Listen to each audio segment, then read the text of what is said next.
Rezim konyol Iran Rafidhah. Dan di mana rezim ini adalah rezim yang sangat-sangat sontoloyo ya, yang di mana dipimpin oleh setan Ali Khamenei dan diwariskan kepada si badut Mujtaba Khamenei. Karena menurut pengamat politik, orang ini ya konyol saja ya, hanya menjabat 1 hari menjadi ayatullah, akhirnya dia ngumpet dan dikabarkan koma, kritis, mungkin mati. Karena baru-baru ini saya mendapatkan info bahwa dalam 1 tahun rezim Iran ini telah melakukan tindakan yang sangat keji, biadab, jahat, bangsa. Gadis-gadis dan perempuan dieksekusi mati oleh rezim Iran dengan berbagai macam alasan yang konyol. Di video sebelumnya, yang ini nih, saya membahas tentang Mahsa Amini, yang dimana dia ditangkap, dikurung, disiksa selama 3 hari oleh rezim teroris Iran, lalu dipulangkan dalam kondisi babak belur dan mati, teman-teman. Menurut keterangan dari pihak rezim apa? Sakit jantung katanya.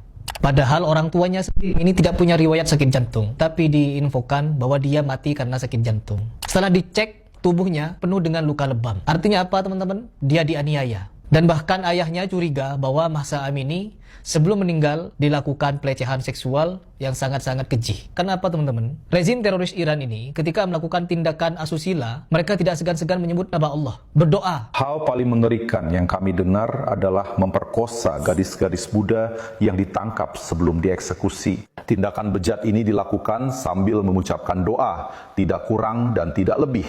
Puncak kengerian yang bisa kamu bayangkan. Sebagaimana di Suriah. Di Suriah, pemerkosaan itu dijadikan senjata bagi militer Bashar Assad. Militer Bashar Assad, Garda Revolusi Iran, Hizbus Shaitan, yang sampai hari ini 3 gerakan militer teroris ini diakui oleh orang Islam Indonesia yang katanya Sunni ini bahwa mereka adalah suara Allah, wakil Allah di dunia. Jadi apapun yang mereka lakukan bebas tanpa dosa, teman-teman. Karena apa? Wakil Allah sudah. Jadi menggunakan strategi pemerkosaan kepada gadis-gadis Suriah, itu bagi pendukung Iran di Indonesia top, bagus. Ribuan gadis-gadis di Suriah diperkosa, itu adalah sebuah karunia dari Tuhan bagi pendukung Syiah di Indonesia.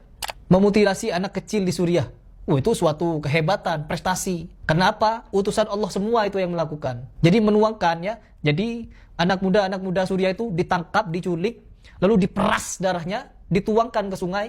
Itu adalah ridho Allah. Nanti Islam di Indonesia ini, orang-orang Islam di Indonesia akan haji dan umroh ke Karbala, ke Rafidhah. Untuk apa? Mandi debu di sana. Makan tai dan minum kencingnya Imam Syiah. Kesana nanti mereka. Karena apa? Masuk surganya lewat Karbala. Umat muslim di Indonesia yang sekarang FOMO, ikut-ikutan, sok-sokan, bicara tentang kemanusiaan-kemanusiaan, padahal mereka ingin menyembunyikan tingkah jahat, biadab dari Syiah Rafidhah Iran. Yang dipimpin, diutus oleh Ali Khamenei, si setan iblis itu. Kenapa? Marah kalian? Saya nyebut seperti ini.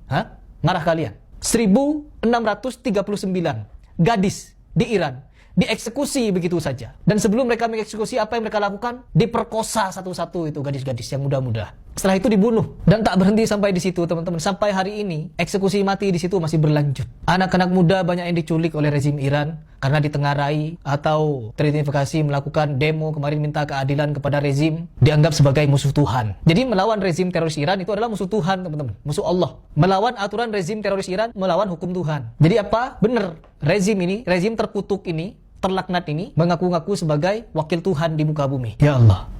Di sini saya ada berita bahwa pada tahun 2025, teman-teman, setidaknya ada 48 hingga 64 perempuan telah dieksekusi mati. Ini merupakan bagian dari total 1639 eksekusi pada tahun tersebut, yang tercatat sebagai rekor tertinggi dalam 3 dekade terakhir, 30 tahun. Sangat-sangat mengerikan ya. Tahun 2024, tahun 2023 tidak sampai sebanyak ini. 2025 paling banyak. Dan bahkan awal tahun 2026, beritanya ada, fenomenanya ada, saksi-saksinya banyak. TKP-nya bisa kita samperin kalau mau. 30-40 ribu anak bangsa di Iran sana diberondong pakai senjata berat. Rakyat lagi demo, langsung anak kecil umur 3 tahun sama ibunya mau buang sampah di depan rumah. Jadi pas udah demo besar di Iran, udah jutaan orang keluar karena di raja Iran udah suruh mereka keluar untuk jadi revolusi di dalam Iran. Mereka mulai tembak langsung masyarakat yang lagi protes dan tangan mereka kosong, nggak bawa senjata atau apapun. Dan dalam 2 hari, mungkin nggak sampai 2 hari juga, orang dibunuh oleh sistem pemerintah itu. Sendiri. Jadi mereka teror, mereka jadi berlakukan genocide di Iran. Dan berita itu nggak sampai ke Indonesia. Beritanya nggak sampai Indonesia. Dan anehnya tahu apa? Tunggu sebentar, bukan nggak nyampe sebenarnya, nyampe. Cuman oleh pemberitaan di Indonesia ditutupi. Kenapa ditutupi? Takut ladang pemberitaan bahwa Iran itu pahlawan runtuh. Karena apa? Sikap terorisme dari rezim jahat ini, rezim teroris ini. Dugaan saya begitu. Kalau dugaan kalian bagaimana? Kan kalau di Indonesia pemberitaannya seolah-olah perang antara pahlawan dan penjahat. Ya, pemberitaan di Indonesia kan begitu. Pahlawannya nih Iran nih. Kita bangun Iran ini pahlawan, serta lawan-lawannya nih penjahat. Kan mau dibangun seperti itu pemberitaannya. Agar apa? Agar laku di Indonesia, teman-teman. Padahal yang berperang ya sama-sama punya track record jahat. Cuman Iran sebagai golongan teroris yang mengaku Islam, jelas ini tidak dapat dianggap sebagai suatu pahlawan bagi umat muslim. Karena banyak umat muslim sunni yang sudah dibantai oleh mereka. Pembantaiannya bagaimana? Parah, teman-teman. Jahat, kejam, sadis. Dan tidak bisa kita bayangkan ketika mereka melihat, menyaksikan depan mereka sendiri anak-anak kecil dikumpulkan, perempuan-perempuan dikumpulkan, pemuda-pemuda dikumpulkan di sini, yang tua-tua di sana. Dimulai dari anak kecil, dicincang, dibunuh, dimutilasi, teman-teman. Setelah itu ke pemuda-pemudanya. Diapain pemudanya? Dikumpulkan di satu ruangan, lalu dipres sampai tubuhnya itu hancur. Habis itu perempuannya diapain? Diapain? Benar, nggak perlu ditanya. Ya, ibu-ibunya diapain? Bapak-bapaknya diapain? Dimutilasi, dibunuh.